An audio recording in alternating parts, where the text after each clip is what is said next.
Okay, sige. Sige, brother. So, unang-una, thank you so much for inviting me to be one of your guests dito sa live mo. No? I know ano ba ngayon? Wednesday evening. Alam ko marami tayong pwedeng gawin, pero you chose to be here. So, maraming salamat to everyone that's watching live. So, welcome po sa inyong lahat. So, by the way, my name is JM. So, siguro, where I came from, hindi naman ako from rags to riches story, para just to be blunt about it. I grew up in a relatively middle class family. So, my dad has his own consultancy company. My mom works sa corporate job, and siguro ang main, kahit actually growing up, sila mismo nagtataka bakit ako masinop sa pera. So, for some weird reason, bata pa lang daw ako, mahilig na akong mag-check ng budget. Pagka may mga laruan, hindi daw ako bilhin mo ako noon, kahit may available funds. So, siguro ang funny story around it na nagsisimula is, familiar ka naman sa Toy Kingdom, di ba? Pagka pumunta ka dyan, usually, nag-iwan ka ng bata, may bibili niyang laruan. Ako yung batang, pag pumunta ka sa Toy Kingdom, 1 hour mo ko iwan doon, lalabas ako, wala akong gustong bilhin. Kasi ang ginagawa ko, titignan ko yung presyo, kasi alam kong, masyado siyang mahal. At ayokong pabili siya sa parents ko. Okay. So, I think it's coming from a space na hindi naman ako ganun ka in need of a lot of stuff. Everything is provided naman. Hindi naman siya to the point na sobrang daming pera, no? Pero as to nag-work, nung nag-aral ako, nagko-commute naman ako. Mukha lang ako hindi mukhang nagko-commute, pero nagko-commute naman ako. Natuto ako mag-bus, natuto ako mag-MRT, LRT, and stuff. So, medyo normal na person na nag-aral sa Taft. So, hindi siya super high-end na maraming availability na sa buhay, pero hindi naman ako nanggaling sa walang-wala. So, yun lang. Yun yung main background ko. So, I work right now. Start naman ako, nagbabas lang ako papunta Makati. Siguro, ang dami rin dyan, nagtatrabaho. Makati yung unang gustong puntahan. So, nag-auditing firm ako. I'm an accountant by profession. So, audit firm ako way back 2011. Tapos yun, commute muna kasi alam ko kasi, sabi ko sa parents ko, Dad, ayokong manghiram ng kotse kasi una, magastos magpagas. So, magko-commute ako. Tapos I started na normal citizen, kahit pumasa na ng board exam noon, sahod, parang income namin noon, wala pa kaming 12, pare. So, so hindi naman siya yung parang marami kang pera, pero hindi rin siya, alam mong hindi siya sapat kung bibili ka pa ng kono ng luho. So, dun ako nanggaling. Siguro, I embrace the experience na, yes, ito ang buhay ng normal na tao. So, hindi naman... you mentioned na medyo likas sa'yo yung pagiging masinop, pagiging matipid. Ano yun? Nakita mo ba sa magulang mo o tinuturo ba nila yun? Or is that really just how you are? Funny thing is, hindi matipid masyado parents ko. So, my dad likes to travel. Nung growing up, pauso na niya ang staycation. So, imagine mo, 90s pa lang. Di ba, natuso ang staycation nung nag-pandemic eh. Right, no? So, 90s pa lang, staycation ang hilig ng dad ko kasi ayaw niyang lumalabas mag-drive ng malayo. So, staycation kami, yun yung hilig niya, mag-hotel, tambay doon for Holy. So, yun yung kinalakhan ko. So, ako, watching them, medyo ang tawag ng mom ko doon is reactive formation. So, ang reaction ko doon sa, bakit ang gastos nila? Naging matipid ako. Okay. May savings ba parents ko? Parang wala. May savings ba? Parang wala. Kailangan matuto ako mag-save. Ganun yung... So, the setup was, parang yung nakikita ko, alam ko hindi ito mag-work long term. So, kailangan matuto ako mag-manage ng pera ko. Ganun. Okay. Alright. So, kumbaga, tinuruan ka rin nila, hindi lang directly. Tama ka. Kasi sabi nila, mag-save ako. Tinuturo nila, mag-save ka. Pero kasi nakikita ko silang, sakto lang pag-save nila. I mean, maraming gastos. May marami rin silang binabayaran. Lagi silang bumibili ng kotse. Tapos parang ako, bakit sila lagi bumibili ng kotse? Parang hindi naman practical. Okay. Alright. Now, did you already know before na yung ginagawa mo is alam mo yon, financial literacy na? Or did you just think na, oh, dali lang, this is the wise thing to do? Ganito lang talaga dapat mag-alaga ng pera? I think hindi siya, noon kasi hindi naman siya financial literacy, hindi naman siya agad-agad na financial literacy agad eh. Siguro it's more of, ano ba libro kasi, maaga ko nabasa ang Rich Dad, Poor Dad, kung familiar ka sa book na yun. Right. I read that when I was 13 years old. Aga. So, medyo maaga ko siya nabasa. So, dahil nabasa ko siya noon pa, alam ko na, kailangan kong mag-budget, kailangan hindi ako masyado mautang. So, parang yun yung mindset simula pa lang high school. So, pagka mayroon mga hindi afford, like, ang school, medyo big time kasi yung mga klase ko ng high school. They always go out, as in, pupunta sila ng Bora, high school pa lang. Tapos pupunta silang out of town. Tapos parang ako, alam kong hindi afford or alam kong magiging stretch masyado sa parents ko kung hihingin ko yung funds na yun. So, hindi ko hinihingi. Kasi alam kong, to begin with, hindi man siya gustong-gusto ko. Good to have, pero I don't really need it. Parang I think it's more of knowing the distinction between yung needs ko at saka yung wants ko. Na yung wants ko can be set aside instead of, yun yung naging, unusual mindset as a young kid. Ngayon, wait, you read Rich Dad, Poor Dad pretty early. Medyo maaga ka. You were doing things or yung mindset mo medyo kakaiba dun sa mga peers mo. Hindi ba siya parang masyado naman to si JM, parang ang tipid-tipid, hindi ba siya naging mahirap because you're not doing the things that other people your age are doing? I'm not sure if dahil lang ba swerte rin ako sa environment. Friends ko didn't really care. Okay. So, parang I was in an environment na sila mismo, they like giving. So, Jim, sama ka na lang, kami na bahala. So, parang, okay. So, lang ako, parang sama naman ako kung may lakad. So, kasi ako, ayoko gumastos dyan. Hindi, sige, kami na bahala dito, ito na lang gastusin mo.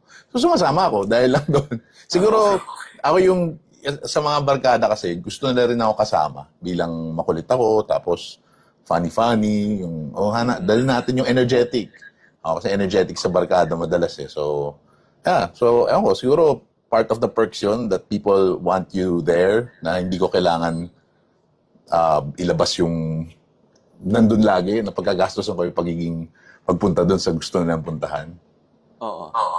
Now, given that maaga kang natuto, then you didn't go through all of the pitfalls that a lot of people go through, like especially yung mga early 20s, marami dyan nagkakamali sa pera eh. Hindi nag-iipon, credit card debt, buying or spending more than they earn. Alam mo yun, these are things that a lot of people na nagkakamali eh. So, is it safe to say that in your case, medyo smooth sailing dahil maaga mo natutunan? I think so. I think dahil nga sa maaga ko siya napulot, nung dumating na nung nag-work, sabi ko, okay, work with what I have. O what do I do with 12,000? So, syempre, kukumpuni ko muna yung necessities, transportation. O kung lalakwat man ako mag-aaya mga barkada ko, kinumpute ko, 1,000 gagastusin ko dyan.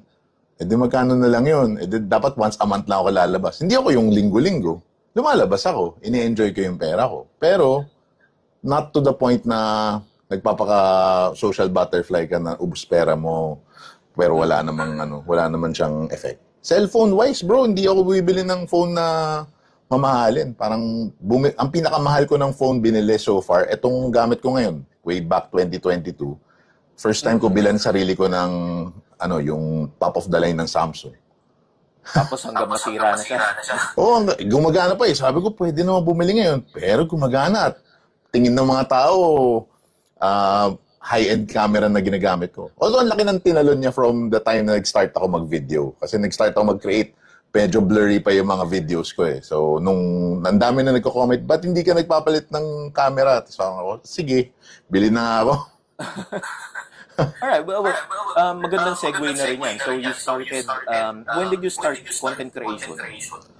2021? 2021.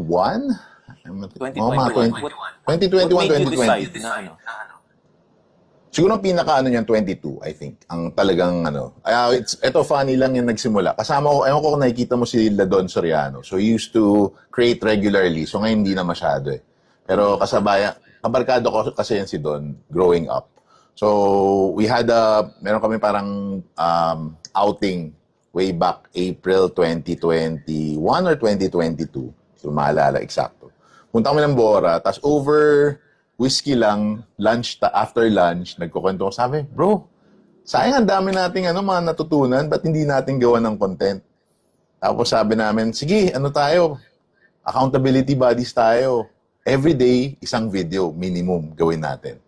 Tapos from then on, every day, less than 1 minute video, post na kami ng post. May pangit man or maganda yung editing. Basta bottom line, may question, sasagutin namin. Search kami sa Google, sasagutin namin yung question. Back then, siya naman mahilig sa mag-research ng mga negosyo. Kaya siya naging negosyo-related yung content niya. Ako naman, mahilig talaga ako sa investments. So, matagal ko nang pinag-aralan yan way back 2011, 2012 nung nagsimula ako. Kaya yun. So, sinasagot. Tapos sa trabaho ko kasi I'm a tax accountant. Ang daming questions sa Q&A about anong gagawin sa ganito? Anong gagawin sa empleyado ko? Ito yung nangyari. Meron ba akong tax refund? Whatsoever. Sabi ko, ang dami nagtatanong. O sige, salpak natin yung cellphone, sagutin ko na lang para mas maraming makakakuha ng information. Kasi nga, I am a firm believer of working smart. So, working smart is recording something, tapos hayaan mo nandun siya, tapos send ko na lang, paano ba gawin to? May video ka na, wait lang, share. O yan, panoorin mo na lang yan. Kaya ulit-ulit ako magkukwento ng sagot. And that's through TikTok? Sa TikTok ka TikTok. TikTok siya, tapos fina-funnel ko lang through Facebook. So, anong video shoot ko sa TikTok, babato ko sa Facebook. And usually, di ba ang common yan, TikTok ang mas mataas ang viewership, mas mataas ang following. Di ba? Siya yung mas mabilis mag-trend ng algorithm, I don't know why. But for me, it didn't work that way. What worked for me was Facebook. So, sa Facebook, I'm now at 250,000. Dito, 48,000 lang. Ako baliktad naman. Actually, mas malakas ako sa TikTok. Sa Facebook, walang pumapansin yung Facebook ko. Kaya sinilang ko. Pero dito ako mas malakas. I guess, depende na lang din. Depende nga ata sa content. Yung type of content, I think, yung hinahanap. So, may na-try na ako. Dito, hindi nag-trend. As in, mga 400, 500 views. Sa Facebook, around nasa 10,000 minimum. Pagka nag-trend sa TikTok ako ng mga 10,000 to 20,000, sure 1 million, 500,000 to 1 million sa Facebook. Di ko rin alam bakit, no? So, baka pang Facebook yung mukha ko. At least, kasi yung Facebook, I think, may monetization siya na per view, no? Yeah, meron. Oo. So, unlike dito sa TikTok, wala naman kasi dito sa TikTok eh. Wala. Unless hi, ito po is bilhin nyo, yellow basket. Exactly. Pero how's your experience naman ever since you started? Kumbaga, bakit ka nag-enjoy? Bakit tinuloy-tuloy mo? You mentioned that the other person that you started with, tumigil siya. Pero ikaw, tumuloy-tuloy. Ano yung naging mo? Siguro, sa akin, nanggagaling lang siya sa kahit nakakatamad. From time to time, siya nakakatamad, bro. Mag-shoot ka, mag-edit, or magpapa-edit ako.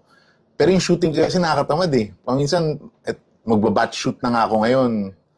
Pero batch shoot, malaking bagay. Siguro, it's coming from, I'm very clear that I know that the information that I'm going to share to people is going to add a lot of value to them. That right now, the reason kung bakit ako ngayon nag-share sa TikTok, Facebook, sa social media, it's because I know na if I tell them the answer to their question or if they have a concern that I answer them directly, malaking impact niya not only to them but to those people na same din na yun yung concern. Siguro it's coming from a passion thing na fulfilling for me na nakakatulong ako sa iba. Siguro bro, background lang. I used to be a teacher. So nung after college, nung college, mahilig ako mag-tutor. Part yan parang nakahiligan ko. Nung nag-graduate na ako, after a year of working, yung boss ko, nag-teacher ko kasi yung boss ko eh. Kinuha niya ako, sabi nung prof ko, Jem, gusto mo magturo. So I taught for 2 years.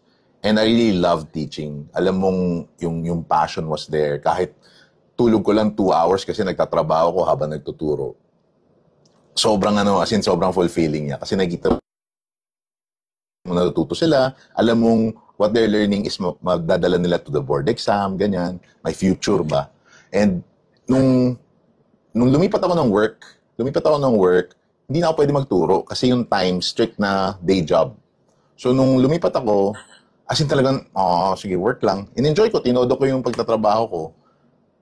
And then, I saw social media as the avenue for me to teach. Okay. It was a very, opportunity to teach and siguro really impact not just people close to me, groups of friends na nasa paligid ko, but people na kahit hindi ko kilala. Dito ko na-experience na kahit taga-Indonesia, taga-Malaysia, taga-Taiwan, tumatawag sa akin or nag-message sa akin sa Facebook just to connect with me, nag-usap kami over Zoom, just to consult anong gagawin nila sa akin. So, parang ako, cool. And nung pandemic, wala ka namang magawa. So parang, sige lang, go. Sila nagtatanong, ito po yung ginagawa ko, ito yung pinapasukan ko, ito yung mga ini-investan ko, tapos papakita ko yung portfolio ko. Ito baka gusto mo try ito, open ka lang na account dyan, mura lang naman, wala kang kailangan ilabas halos. Open ka lang, tapos tingnan mo, bili ka nito. Kaya mo yan, hindi naman to risky na investment. Ganon lang nagsimula. Tapos parang right now, itong content na mga lumalabas, I know na sobrang valuable niya. Regardless of the views, regardless of the monetization, alam ko makakatulong siya in some way or form sa mga viewers. Right.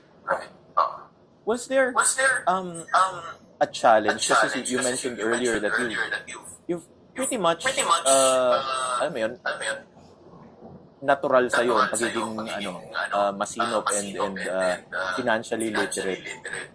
Was there a challenge to be able to relate to other people na, kumbaga, dahil hindi mo nadaanan yung problema nila, yung baon sa utang and all that? Siguro it's not more of a challenge. It's more of a ability to understand it and put myself in their shoes. Ang dami ko kasing friends na gano'n na experience. Ang dami ko rin mga na-meet na gano'n na experience. And nature ko makipagkwentuhan and to understand where it came from, bakit nagkaganon. Ganito rin, mag-interview, tatanungin ko, bakit nangyari yun? Ano yung cause for that, why that happened? Tapos kukwento nila, ito.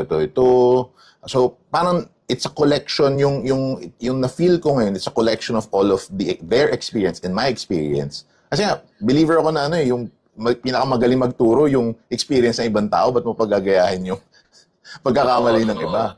Diba? So, for example, although ang dami ko rin mga pinasukan ng mga get-rich-quick schemes. Kasi nga sabi ko, gusto ko talaga yumaman. Gusto ko yumaman agad. Parang may mga kaedad ako, nung time na 20s pa lang. At may mga kotse, maraming binibili. So, ako, shit, gusto ko rin ng ganun. Gusto ko rin ng sobrang dali lang yung pera. Bunso kasi ako, so, tapos malaki age gap namin ng parents ko. My dad, nung 20s ako, my dad was already in his 60s and mom ko rin 60s na. So late ako na pinanganak 40s na sila nung pinanganak ako. And ang pangarap ko lang makapag-give back sa kanila. Kaya ang dami kong trinay. Nag-MLM, na didn't work for me. Ang dami rin akong trinay na alam kong hindi siya, parang siguro yun yung mga downsides na may available, sige, try natin. Tapos, hindi siya struggle. It's more a struggle of finding who I was or who I am towards something na, okay, so mukhang hindi ako dyan. Hindi pala to. Ba't ko pinasok tong ba't ko nga ba pinasok tong gold trading? O bakit ko nga ba pinasok tong forex? Or bakit ako nagpasok ng, sabi kasi, times 3 your money? Tinatry ko kasi sabi, bata ka, high risk gagawin mo eh. Di ba? Tama. High risk ka pagkabata, mababawi mo rin yan. And little did I know, sabi ko, sana pala more than 50% hindi ko hinay risk. Well, yun yung mga things na hindi mo malalaman before, diba? It's really nung nasubukan mo lang. Exactly. And siguro dahil nga sa awareness ko to try a lot of these things, kaya nasasabi ko rin, coming from own experience, na huwag niya napasukin, yan, scam yan. Ito yung mga modus yan, 1, 2, 3, 4, 5. Sure yan yung mga signs na modus lang yan. Scam lang yan. Yung I saw that you have a website and then you're offering, is it a course? Is it a one-on-one course? Is it a video course? Ano ba siya? Yung 30-day challenge. Yeah, I think that's the one. So it's called the Juan Tamad Investor Challenge. 30-day challenge yan. So it's a Facebook group. So pagka sumali ka, may batches kasi yan eh. So pagka I'm on my third batch na. Sa November magsa-start. Ongoing yung batch 2. It's recorded videos. Papasok ka sa lalabas yung mga videos na yan every day, 2 to 3 minutes lang na video just to help you set yourself up to invest. Learn ng mga basics, as in super fast. Para siyang TikTok, pero everyday may kasabay ka na may gagawin kayo everyday. Okay. Para siyang classroom in a way. Classroom, let's go to our 5-minute classroom with JM. Tapos papasok sila, attend, kinig-kinig, ito na yung gagawin. Pop, open an account, do something, open this link, tapos learn about this, ganun lang. So, so it's a mini course, pero nung na-realize ko, sabi ko, shucks, kaya ako ginawa yun kasi sabi ko, sobrang tamad ko dati. Nakakatamad aralin lahat, na sana meron akong kasabay nung ginagawa ko siya. And yun yung naging inspiration ng challenge na yun. Ng 30-day Juan Tamad Investor Challenge. And it's on the third one. When was the first? First one was August. This August Batch lang. 1. Yeah, this year lang. Ginawa ko lang siya this year. Was Parang there, experiment ba? Pero before that, were you doing consultations, one-on-one coaching? So, kailan ba? 2017, naging part ako ng insurance company. So, syempre, parang dagdag na rin siya, added value na I know how to invest. I know yung mga different types of investment schemes. So, automatic yan nagtuturo ako. So, sa branch namin, dahil sa maalam ako sa investments, I regularly teach. Tapos nung nag-pandemic, sabi ko, okay, gumawa ako Facebook group noon. It's called Rich Friends Community, PH. Hindi ko alam kung anong sumapi sa akin noon. Every week, merong kaming live session.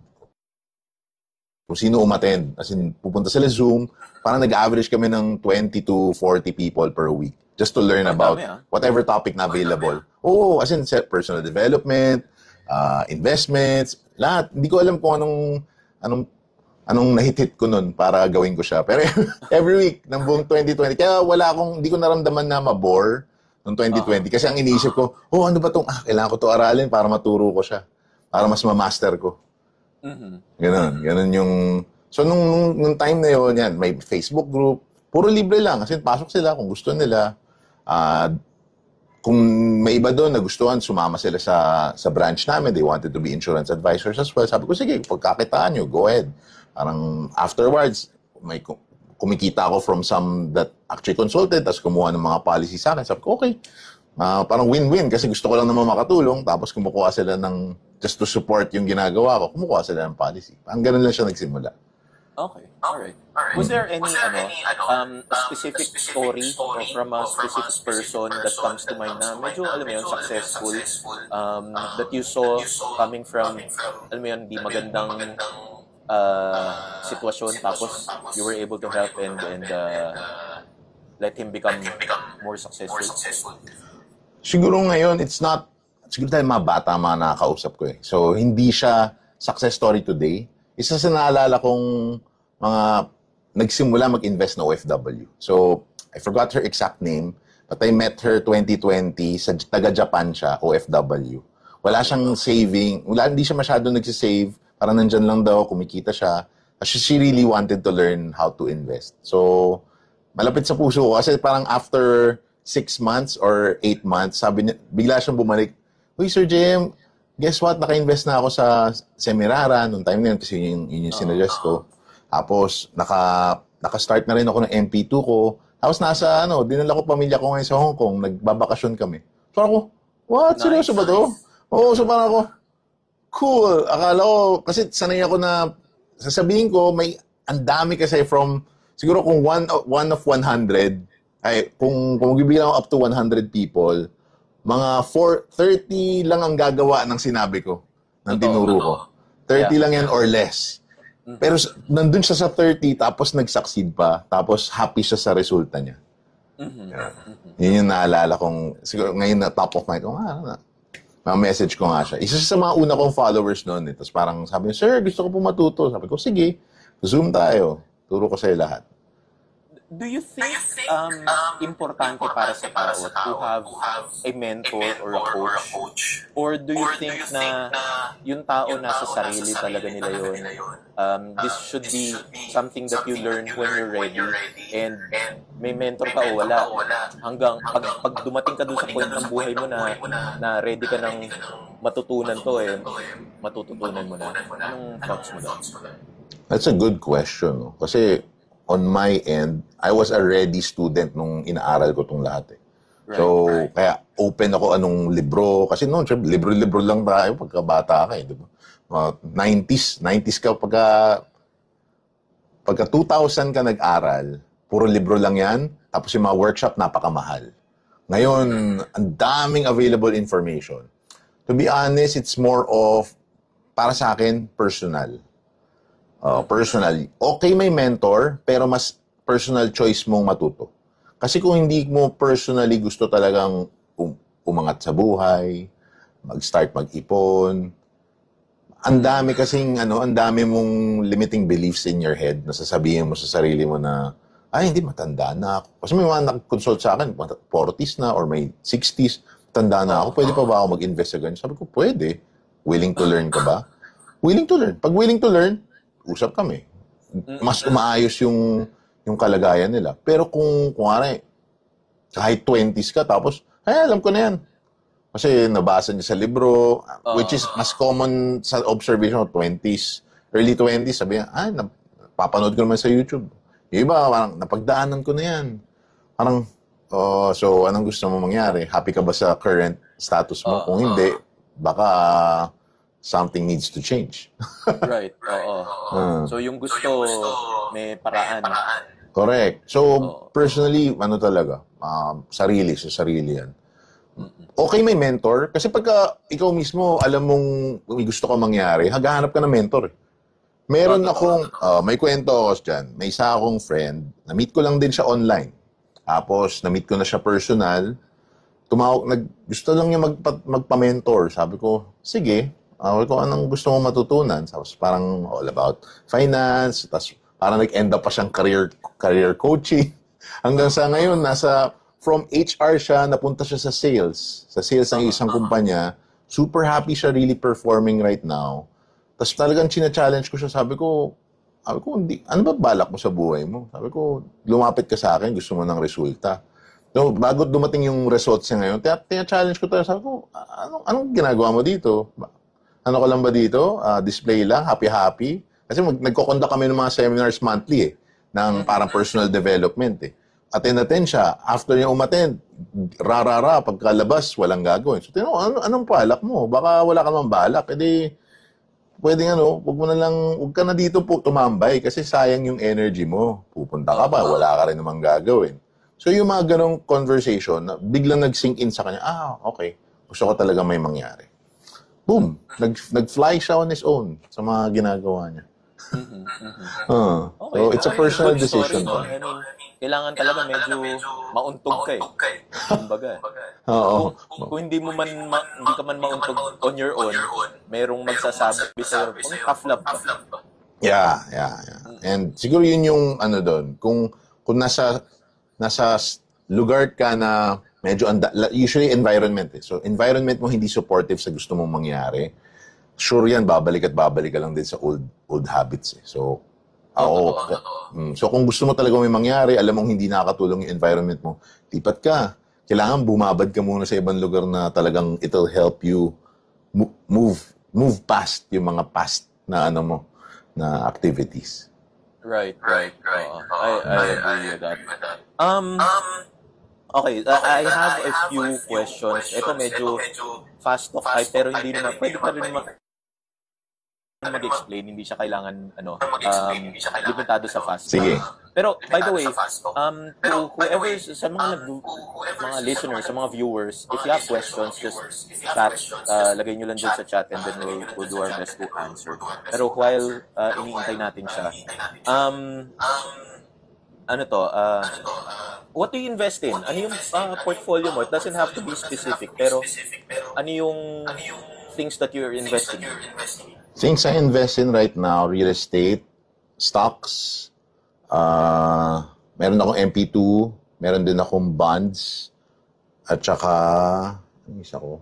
Yung mga ETFs. So, maraming ETFs. Yung mga stocks ko, global and local.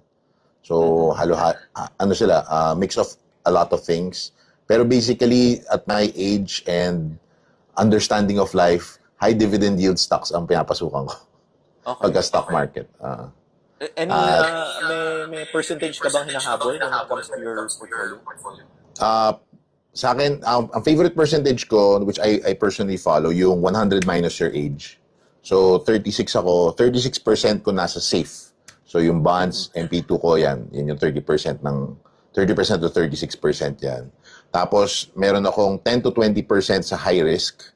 High risk ko include crypto. So, meron akong crypto, nagpapasok ako dyan regularly pa rin. From Bitcoin, Ethereum, at saka Algorand, yun, isang hinahanap. Nagpapasok lang ako, pero 10% lang. Kasi madali na magpasok ngayon, parang 500 lang. Right. Ano yun? Considered tinatapon ko lang siya. Pero kung lumaki, thank you, Lord. So, yan, 10 to 20%. Tapos yung remainder of that, nandun na yun sa real estate tsaka sa high dividend yield stocks ko. Okay. Sinong financial literacy content creator do you follow? Local or international? Financial literacy. Favorite ko si Mark Tilbury, international. Local ko ngayon, Chingitan pa rin. Regular si Chingitan. Ay, paborito natin yung Sir Chinky. Yes. Well, hindi siya nanonood ngayon. Pero, pero I've met him a lot of times. Napuntahan ko na rin yung place niya. Super ganda ng bahay niya ni Sir Chinky. And super bait niyan. First time ko may experience ng big time na tao, ipinaghandaan ako ng siomay, pare. Katabi ko siya eh. Ito, Jemo. Parang ako, nakakaya naman po, pero thank you. Sabi nila, you should never meet your heroes daw eh. Hindi totoo kay Chinkitan, Hindi naman. Mabait. Okay. What's your favorite financial literacy book? Financial literacy book. Well, aside from Rich Dad, Poor Dad, idamay mo na personal development book na favorite ko, The Leader Who Had No Title. I think isa rin yun sa mga libro na I think had a lot of impact in my life. Okay. Aside from yung mga financial literacy. Ito, medyo tanong kanina, stupidest financial mistake you made. I guess yung MLM yun. Magtiwala sa kaibigan. Tiwala sa kaibigan. Ano to, utang? Dami akong receivable sa friends. Marami akong mga kakilala na nag-swipe tas walang honey-ho, Mahirap mo nag-disappear. hindi no? Lalo na pag matagal mo nakakilala. Tsaka kung medyo people pleaser kasi ako, pero kilala ko na self ko to say no. Pero back then, talagang parang, sige, go. I mean, nandun ako sa na kung meron naman ako, sige, go ahead. Kaya ang siguro kaya rin most of my money is, hindi ako liquid, to be honest. Hindi ako liquid kasi nga, ayoko dahil sa kilala ko self ko na pag may available akong cash, nahihiraman ako ng kaibigan. So, madaling sabihin na, wala akong cash eh. Na totoo naman. Oo, kasi naka-invest na lahat. Hindi ko na mahuhugot. Sabi ko, wala akong cash eh. Sorry.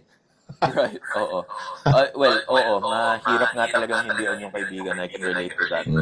Especially kapag nagtuturo ka ng financial literacy, everyone thinks na, dali lang, siguro ang dami pera nito. Credit card, for or against? Ako, for. It's a really extension of different benefits, from rebates to a lot of stuff. And for me, it's an emergency thing. Na meron kang nakaabang. When my dad passed nung 2017, wala akong available cash na pwede kong paghugutan agad-agad. Nandun yung cards ko to pay off yung hospital bill at malabas kagad. Nag-pass away siya ng madaling araw. The morning, nalabas kagad namin. Kasi hindi ko kailangan mag-worry about yung mag-liquidate pa ng assets. Yeah, kasi card, afternoon, tsaka ko binayaran yung card. Right. I agree. Stock trading, for or against? I am for stock investing, not just Investing. trading. Pero Investing. trading. Hindi masyado eh. If you have the time, go ahead. Pero kung wala kang time, baguhan ka, so you're not willing to understand yung how markets move from technical analysis, fundamental analysis, wag na lang. Like that, alam ko mag-technical analysis at fundamental, pero I choose not to trade. Kasi alam kong mas mataas pa yung chances kong mag-win sa pag-invest lang. I agree. What nakakagoyo kasi siya kasi ang dali niyang magawa. As in, maggagawa ka ng account, tapos fund mo lang, tapos nandun ka na agad. Pero people don't know na sobrang hirap niya talaga eh. It's very few people become successful with that. Tsaka Philippine stock market, I do not think it's a place to trade in. It's more of investing. Kung foreign market, pwede pa. HK, US is highly volatile, kaya kaya mo mag-trade packet pababa. Pero sa Philippines, parang ang tagal mo mag-aantay. Di parang nag-invest ka na lang. Tapos mostly na ang pumps ng prices is due to chismis eh. We have a question sa chat galing kay Chuchu Fatfat. For MP2, do I still have to put money into MP1? Oh, si Chuju Fatfat, good question. Required ka kasi mag-put in money sa MP1. So, just put in what's required, tas yung excess na available ka, lagay mo sa MP2. Higher rate kasi MP2 eh. Ngayon, nasa 7.01% siya noong 2024. MP1, I think, is nasa 5 or 6% kung di ako nagkakamali noong last year. So, mas okay. Kung ano yung excess, MP2. Okay. Next question. Ito, you can choose to answer or not. Ano yung personal target mo na net worth? Personal target. Meron akong levels of target. Okay lang ba share ko yun? Yeah, so, sure. May levels of ako ng target. Una kong target na net worth is 30M. Hindi siya ganun kalaki, pero alam ko at 30M, with the stuff I know right now, kaya niyang bayaran financially free yung lifestyle. Kaya niyang bayaran yung nakakapag-bowling ako, kaya ko ilabas yung nanay ko, pero hindi siya extravagant. So that's the first target, 30. Next target ko is double that, 60. Then 100, then 500. Sa tingin mo, kaya pa mag-500? Kaya. Kaya. Syempre hindi siya sweldo, negosyo. Ang para umabot doon. And of course, hindi talaga sweldo. Kasi isipin mo na lang, a lot of our investments today are priced at this much. So let's say meron akong 1 million pesos. In 10 years from today, magdoble siya, 2 million yun. So, doblehin ko lang. Kung meron akong 10 million today, in 10 years time, 20 million din siya, eventually. So, in a way, doblehin mo lang ulit. Kung 20 million today, edi 40 million in 10 years conservative. Theoretically, kaya naman. Theoretically, kaya siya. Theoretically. So, kailangan mo lang lakihan yung ilalagay mo. Tapos, you just wait. Darating yung point na gano'n nakalaki. Siguro dahil, mahilig ako kumausap din ng mga people in their prime, hindi prime, in their retiring age, in their 50s, 60s. And yung mga nag-work, nagtrabaho, hindi kailangan nagnegosyo, tinanong ko, sabi, doable? Doable.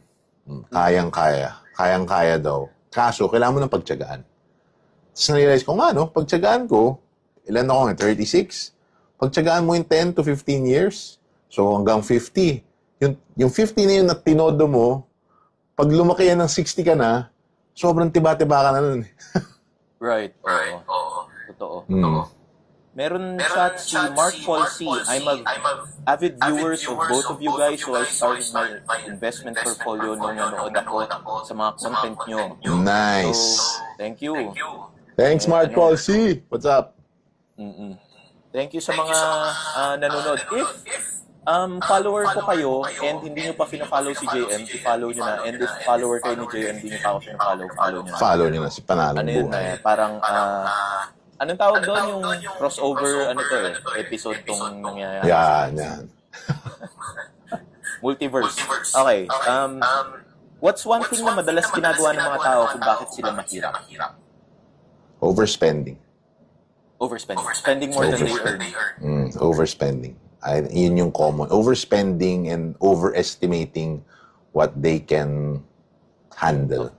And over-leveraging. Overspending, over-leveraging. Yung, ay hindi ka, may darating naman ako project next month eh. Papasok na yung ine-expect ko ng, let's say, 100,000 may darating. Tapos pagdating niya, hindi pala dumating. Nandun yung credit card niya, babayaran niya, hanggang sa nabaon na siya sa utang. Tapos yung inaasahan nila, parang inaasahan nila yung maximum, best case scenario. Diba? Yung alam mong 10, 20, 30 yung kikitain niya, dun siya sa 30. So 30 nagagastusin niya today. Kasi darating naman yan next month eh. Kung 10 lang dumating. Ganun na nga. Nag-message si Mark Paul C. ulit. Good ideas you shared, so I started my portfolio beginning 10,000, caregiver in Israel. Wow, not bad. Good job, Mark. Tapos nag-message si Trogon, paano po mag-stealth wealth? I just want to be low-key. No kaya yung stealth ulit? Gusto mo sneaky na mayaman ka? Oo. Huwag mo pagmamalaki sa social media. A lot of people make that mistake, no? They want to show na mayaman sila even if they're not. Or even if mayaman nga talaga sila, pinapakita nila na kailangan. Yeah. Actually, ang pansin ko, ang mga mas tunay na mayaman, wala silang pakialam. Totoo. They're down to earth and they don't really care. Kung mapapakita. Ilan lang naman yung nagpapakita ng yaman, like sila Small Loud. Pero other than that, yung common is wala naman. They just be low-key. And si Drogon, siguro, Drogon, kung gusto mo maging low-key, then just be low-key. Exactly. Gayahin mo kami. Low-key lang kami. Chill lang. Naka-t-shirt ka lang, ganyan. Regular t-shirt lang. Walang showing. Kasi, I think, kasi pag ginagastos mo yung pera mo din sa things na tangible na, damit, hello, whatever, hindi ibig sabihin that's less money na ilalagay mo sa portfolio mo. Ilalagay mo sa stocks, ilalagay mo sa mo. Sayang. Siguro lalo na kung from our end, yung kung, I'm assuming bro, nasa yung chill lang, yung sakto lang kinikita, hindi naman super daming kinikita eh. Pero kasi, I have a lot of friends na super, as in, nasa mga top 5% to 2% sila. Marami talaga silang funds, as in, crazy amount of funds. Yung normal bumili ng Rolex watch at mumurahin ng level ng Rolex compared sa mga Patek Philippe. Si Patek Philippe is sakto lang na relo. Parang ganun. As in, 1 million is, mura na. So parang ako, wow, I wouldn't, hindi ko kasi passion ng watch eh. So, passion nila yun eh. So, hindi ko siya totally magets, pero alam ko na, okay, that passion yun. Kung same lang din kung may sarili kang sport or whatever passion you're into. Mahilig ako sa bowling. Mahal ang bowling equipment. Pero for me, willing akong gumastos ng bola kasi nasa 10 to 15,000 eh. Willing akong bumili nun kasi nga, passion ko yan eh. But I guess the difference is that you know whether you can afford a 10 to 15,000 ball or not. A lot of people do not know kung afford talaga nila. Yes. And then iniisip nila, dali lang, passionate naman ako dito, so di ko madadala yung pera sa langit and all that. Madami nagko-comment ng ganyan. Actually, yung mga ibang trending videos ko, yun yung mga comments. Sabi ko, sige. Matinan natin. Ewan ko lang, kung wala ka rin funds, medyo mahirap kumain. Right, oo. Ang karat ko sinasabi sa kanila, hindi mo nga madadala sa langit yan. Pero kung ganyan ang ginagawa mo, mas maaga kang makakarating sa langit. Hindi. Stress. Okay. Kung meron kayong tanong, itanong nyo lang dyan. Last words or things that you want to share, things that you want to tell our subscribers, how can they reach you? Ano yung mga socials mo and all that? Well, socials ko, I'm mainly in Facebook. I also have my YouTube. You can reach my YouTube. It's Simplified Finance, JM Ang. So it's at 1,200 subscribers na.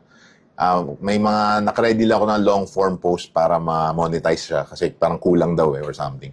Tapos you can find me in Facebook, JM Ang. Yan, J.em Ang. Mahaba kasi name ko kaya pinaikli lang yan.